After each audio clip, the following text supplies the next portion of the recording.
episode is this? It's shore leave. Okay, so what we're gonna do is we're gonna play the Star Trek drinking game. Every time something cliche, Star Trek cliche happens, you take a drink. So every time Kirk rips his shirt, you take a drink. Every time Kirk flirts with someone, you take a drink. If that someone is Spock, you down your glass. If an Enterprise drive-by is shown, Spock's eyebrow. Whenever Spock says illogical or fascinating. Ooh, whenever Kirk jumps over something instead of just going around it. Like rocks and stuff. Whenever there's a pretty lady with an awesome hairstyle.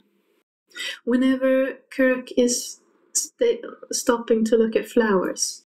And so our drink of choice is, of course, glögg. And it's green. People on Tumblr thought I should use the rule whenever something gay happens, but that's... all the time. Yeah! You're gonna get alcohol poisoning. Maybe we should try it. Wait. Gay.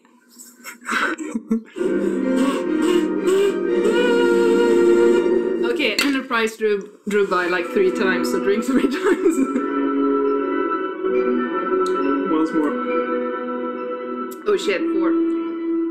I'm young, There's a pretty lady. but I'm not falling for this was quite illogical to run up and down on green Illogical. grass using energy instead of saving it. That's pretty good, Bones. All right, Eyebrow. on to you. The rabbit was followed by a little blonde girl, right? Enjoy yourself, Captain. It's an Spock interesting smiles. I think we should drink to that. Yeah. Very much like your Earth. Kirk picks a flower. I love this scene. Investigation of this increasingly Enterprise flyby. continues, and we are seeing things. Pretty lady.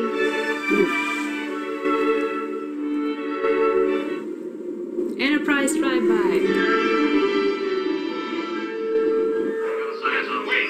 Captain. He jumped over a rock for no reason. The Captain Kirk is climbing a mountain. Why is he climbing a mountain? Make love to the mountain. His shirt is just ripped suddenly. Nothing happened between those shots. His shirt is ripped. Why does he always look turned on? That's gay. Except for a lot of things. Kiss me. Yay, again. Yes, I enjoyed it. Innuendo at its best. I did enjoy it.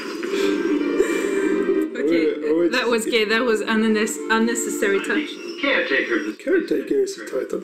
Yeah. Too. Know my name? It's a profession. Okay. Lieutenant Rodriguez. Lieutenant. Lieutenant is Oh my god. Yeoman Barrow. And Mrs. Spock. Yeoman. Fascinating. Drink to it. Oh my god. Oh, shit. Oops. Pretty ladies. Oh, girls, There are 3 of them. something else. Lieutenant. You would use the 7. Lieutenant. Lieutenant. Transporting shore leave party. Take over. Captain. All due respects to the young lady. Enterprise drive-by. Illogical. Illogical. Shit.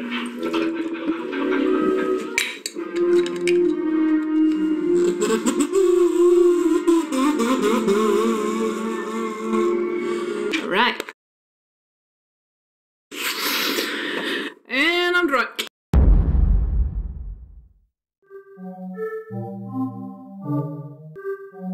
We are the team of Start Reckon, or Get Tracked Productions. And this episode is... it's like Drunk History, except we explain an episode of the classic Star Trek. Okay, so the episode begins with a legendary Legendary. Our episode begins with a legendary spurk scene where Kirk thinks he's receiving a back rub from Spock, except he's receiving it from a regular human. Something wrong. Oh, yes. That's nice. That's it. A little higher, please. A little higher, please. Push hard. Yes. Dig it in there, Mr. And the Spock takes 2 steps forward because he knows that Kirk is about to be embarrassed. And they have beamed down McCoy and Mr. Sulu to check out the planet and scope out if it's good enough for a shore leave. Continue. So what does McCoy find on this planet? You're just asking questions. I'm throwing the ball over to you. Ah, yeah. So he finds some acid and he takes it and he sees a rabbit, a giant rabbit, and then Alice comes along and she's like, "Have you seen my rabbit?" And McCoy is like, "You went that way." So he reports to the bridge. What's a brig? A brig is like a prison. He reports to the brig. And he says, "Yeah, I took some acid." Yeah, I took some acid. And I saw Alice and a white rabbit and he had a gold watch. So I'm unfit for duty. Put me in jail. No. He's calling Kirk and saying, okay, this planet is beautiful, but I saw some shit. Maybe you should beam down. Yeah, that's what yeah. And then Spock comes into Kirk's quarters. I think it's his quarters. It's definitely Kirk's quarters because he's framed a beautiful piece of fabric that it's just glittery fabric, so it's definitely Kirk's quarters. Love cake. Yeah, it's love cake. So Spock comes in there and he says, there's a crewman aboard who is fucked up. He's fucked up and he's in desperate need of shore leave and a vacation. He's stressed out and shit. What's your order? He really should accept this shore leave. And Kirk goes, okay, I should order this. What's his name? And Spock goes, his name is James T. Kirk. Bitch. Bitch. Shit. Okay, so Spock is like, his name is James T. Kirk, and he does that beautiful Spock trademark smile. What, with the eyebrow? Do the smile. No, it's like a tiny smile. Okay, so dance with the eyebrow. No, he doesn't do any dance with the eyebrows. It's just a tiny smile, and he smiles with his eyes, like Tyra Banks thinks she was the first one to teach smile with your eyes, but it was really Mr. Spock. Began this trend with smiling with just your eyes. And that's what he does to Kirk, and Kirk is like giving him the biggest stink eye. And so Kirk is forced to join the shore leave. Oh my god, we're not even into 10% of the episode. So... Okay, so then Kirk beams down to the planet and joins McCoy and Sulu. Kirk is walking along with McCoy and saying how this planet is so beautiful. No, that's not McCoy. That's the girl he has, the red shirt. What? Yeah, he has a red shirt with him. Yeah, but that's not Kirk. It's Kirk. No. And he finds... The red... he finds McCoy seeing stuff on the ground. As a matter of fact, I do. Yeah, McCoy... He's tripping. And... He sees shit on the ground. he sees some rabbit tracks. And he points... he says to Kirk and points to the rabbit tracks on the ground like, look, there was a rabbit here. I'm not hallucinating. You can see these rabbit prints. Rabbit tracks. Prints. Prints. And Kirk sees them and goes, yeah, that might be a rabbit. Print. Stop saying print. What's your problem? I don't know where in the episode we are, but I will edit this in the proper order later. You started. Okay. Please don't. No. I'm on a pillow. Yeah. No! Okay. So Kirk was bullied by a guy named Finnegan. And when he's talking about this, somehow Finnegan magically appears. And he starts taunting Kirk. Kirk says, oh my god, we gotta be friends again. We're friends now. I have to befriend you. No, that's not...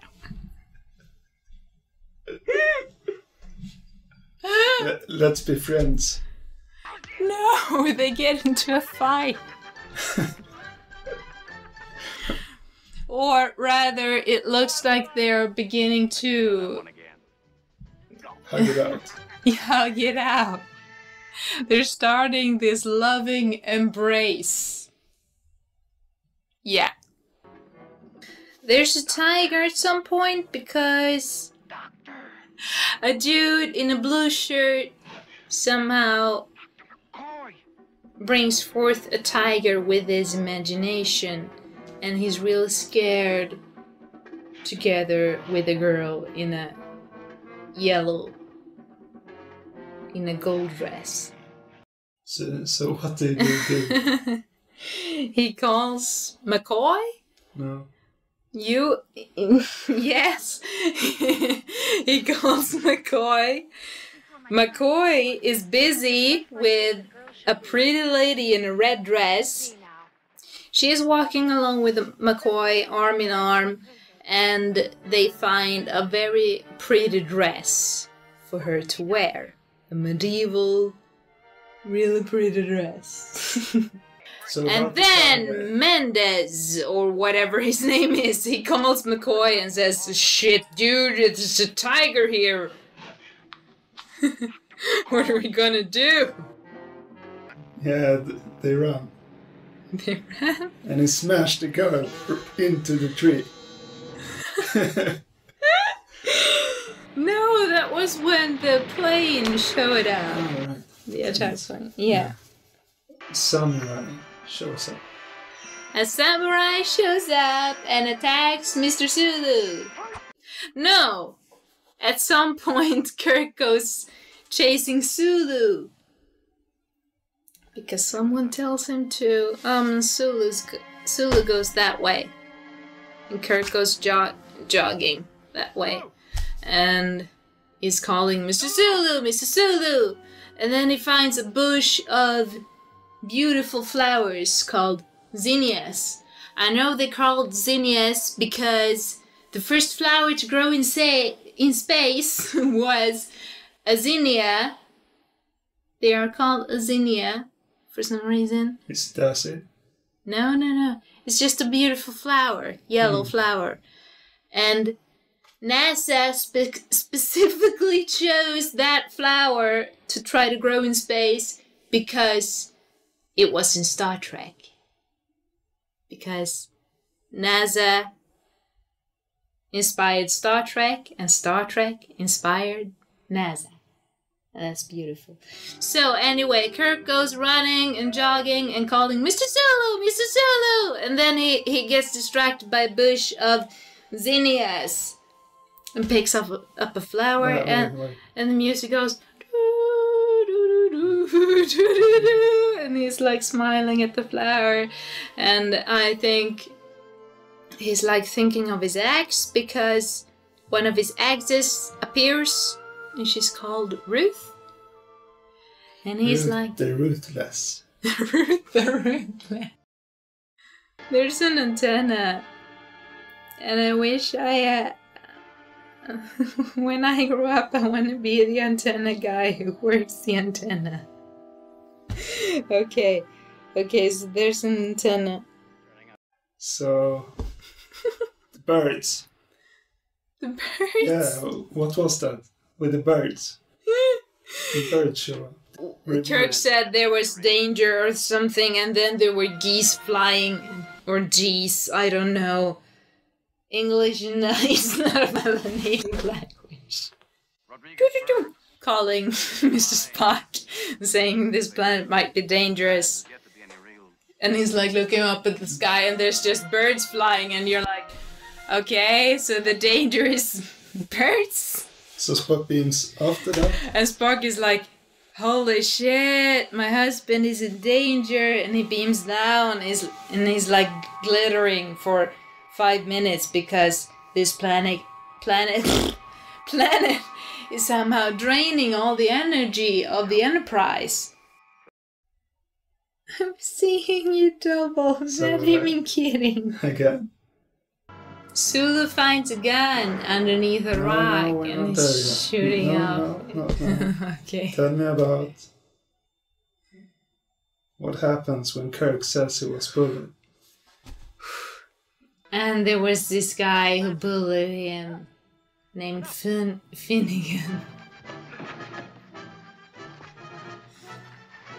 He was like beating him up. Do it with an Irish accent. Why? It's fun. No. Yeah. I need to throw up. Yeah, go do it. No. Just do it. In the toilet, not here.